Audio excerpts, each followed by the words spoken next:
यहाँ आपको अपडेट करेंगे। वफाकी हुकूमत आज मखसूस नशिस्तों के दोबारा मिलने के लिए पुरुमीद है। हुकूमत ने मखसूस नशिस्तों के हुसूल के लिए इलेक्शन कमीशन से उम्मीद बांध ली। तमाम जमातों ने मखसूस नशिस्तों पर मुअत्तल अरकान को इस्लामाबाद तलब कर लिया है। वफाकी हुकूमत आज मखसूस नशिस्तों के दोबारा मिलने के लिए पुरुमीद है। हुकूमत ने मखसूस नशिस्तों के हुसूल के लिए इलेक्शन कमीशन से उम्मीद बांध ली। तमाम जमातों ने मखसूस नशिस्तों पर मुअत्तल अरकान को इस्लामाबाद तलब कर लिया है। इलेक्शन कमीशन से बहाली की सूरत में अरकान ऐवान में हाजिर होंगे। हुकूमत का तरमीम के लिए 2/3 अक्सरियत से जायद वोट हासिल करने का दावा।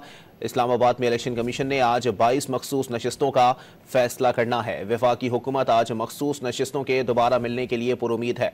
हुकूमत ने मखसूस नशिस्तों के हुसूल के लिए इलेक्शन कमीशन से उम्मीद बांध ली। तमाम जमातों ने मखसूस नशिस्तों पर मुअत्तल अरकान को इस्लामाबाद तलब कर लिया है।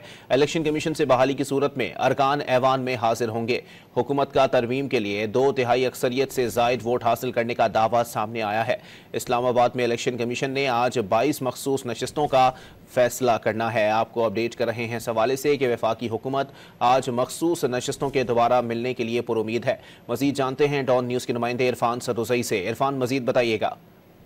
जी, कौमी असम्बली का इजलास आज आपको मालूम है कि टाइमिंग भी उसकी बदल गई है। दूसरी जानिब हमारे ज़राए के मुताबिक इलेक्शन कमीशन ने भी कहा है कि आज एक इंतहाई अहम इजलास होगा और उसमें इम्कान यही है कि जो मखसूस नशिस्तें इसके हवाले से हतमी फैसला किया जाएगा। चूंकि काफी मरतबा ये डिले हो चुका है और स्पीकर इसके ऊपर 2 खतूत लिख चुके हैं, कौमी असम्बली के स्पीकर याद सादिक।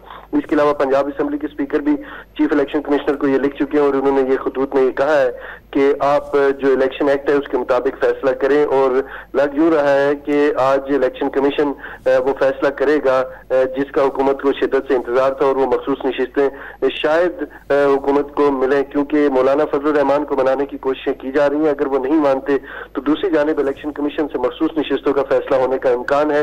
और इसी तनाजुर में जिनको मखसूस नशिस्तें मिलनी थी वो तमाम जो अरकान है उनको इस्लामाबाद बुला लिया गया है। और ऐसी सूरत में जब नोटिफिकेशन जारी होगा तो वो कौमी असम्बली के इजलास में शिरकत कर सकेंगे, क्योंकि यही एक हंगामी रास्ता बचा है। हुकूमत के पास जो अददी नंबर है वो पूरे करने के लिए 224 नंबर चाहिए। ये जो अभी जो 26वीं तरमीम है इसको पार करने के लिए तो हुकूमत अपने हवाले से बिल्कुल सरतोड़ कोशिशें कर रही है। एक जानिब मौलाना फजल रहमान को मना रही है, जबकि दूसरी जानिब ये ऑप्शन भी उन्होंने खुला रखा हुआ है। जी, बहुत शुक्रिया इरफान।